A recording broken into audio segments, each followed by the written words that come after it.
ইয়া রাসূলুল্লাহ, আর যদি আপনি থাকতেন?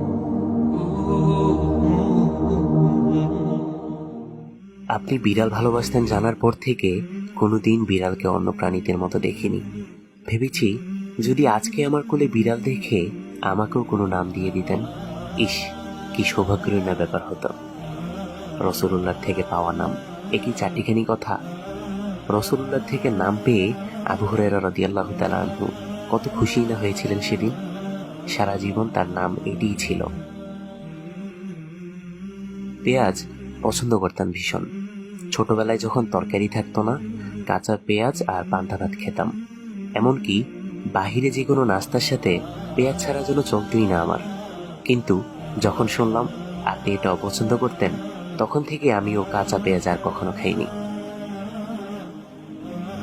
আপনার প্রিয় এক খাবার ছিল লাউ।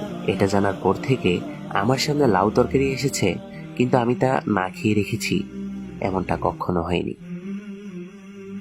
আপনি সুগন্ধি পছন্দ করতেন জেনে সংগ্রহ করেছি অনেকগুলো আতর। সেই ঘ্রাণে আমার আপনাকে মনে পড়ে। সাহাবীরা যেভাবে আপনার ঘাম মোবারক সংগ্রহ করে আতর হিসাবে ব্যবহার করত, আমার সেরা আতরগুলোতে মাঝে মাঝে আমি আপনার সেই ঘামের সুগন্ধ আবিষ্কার করি।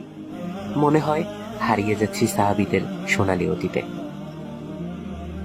আপনি কখন কি করতেন, কিভাবে খেতেন, কখন ঘুমোতেন, কিভাবে আদব আখলাক আর ইবাদতে মশগুল হয়ে যেতেন, এসব ভাবতে ভাবতেই যেন দিন কেটে যায় আমার।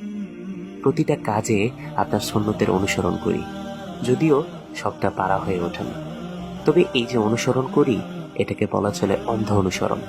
কেন করছি তার কোনো যুক্তি খুঁজি না, শুধু জানি আমার নবী সাল্লাল্লাহু আলাইহি সাল্লাম এটা করে গিয়েছেন। ইয়া রাসূলুল্লাহ, আর যদি আপনি থাকতেন? ক্ষণে ক্ষণে আপনার অভাব বড্ড অনুভব করি।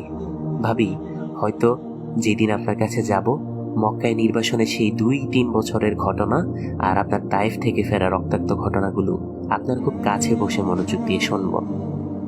আমিও বলবো আপনার সুন্নতগুলো অক্ষরে অক্ষরে অনুসরণ করায় আমার খুব কাছের মানুষ, বন্ধু বান্ধব থেকে কষ্ট পেয়েছি। সমাজে কত কথা শোনাতো, পাত্তা দিইনি কখনো, কারণ আমি তো আপনাকেও আল্লাহকে পাওয়ার জন্য এত কিছু করেছিলাম।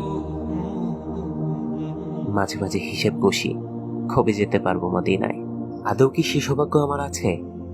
হয়তোবা যেতে পারবো না, কিন্তু আপনাকে ভালোবেসে সেই বিচার দিবসে আপনার শাফায়াত চাই। জান্নাতে আপনার খুবই কাছাকাছি থাকতে চাই ইয়া রাসূলুল্লাহ। যেখানে থাকবে ওমর রাদিয়াল্লাহু তাআলা আনহু, যেখানে থাকবে আবু বকর রাদিয়াল্লাহু তাআলা আনহু, যেখানে থাকবে আলী রাদিয়াল্লাহু তাআলা আনহু, যেখানে থাকবে ওসমান রাদিয়াল্লাহু তাআলা আনহু।